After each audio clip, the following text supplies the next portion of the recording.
Nos, amit mi akarunk, hogy a rákkutatás problémáját megértsük, hogy a rákot magát megértsük. Először azt kell megértenünk, mi is az élet. Így a mi kutatásaink nagy területet ölelnek át. Meg szeretnénk érteni, mi az úgynevezett élő organizmus.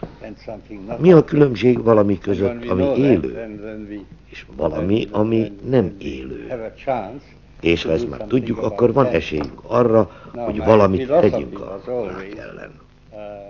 Az én filozófiám mindig az volt, hogy le kell mennünk az alapokig, és ezt tegyük a lehető legegyszerűbb módon.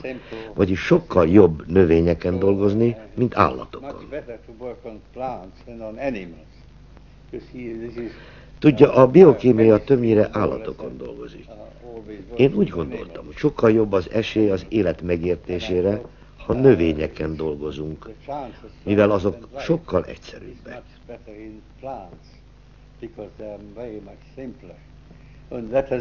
Ez vezetett el engem a C-vitamin felfedezéséhez, ami nagyon fontossá vált. És én egy lépéssel tovább mentem. Kerestem egy másik növényt, ami még egyszerűbb.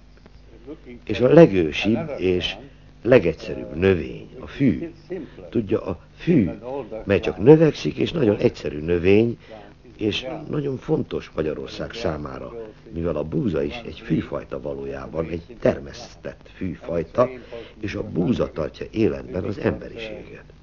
A fű, az állatok is fűvön élnek.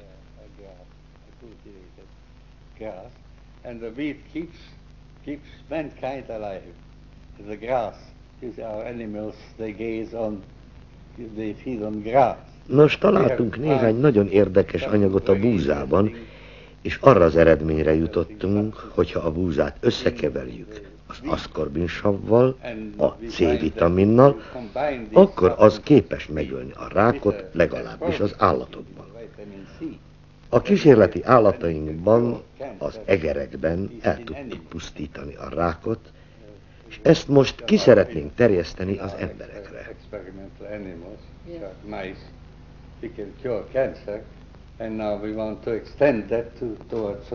Búzacsirát használok. Használom, és meg vagyok győződve, hogy azért vagyok még mindig aktív, mert használom. Minden reggel.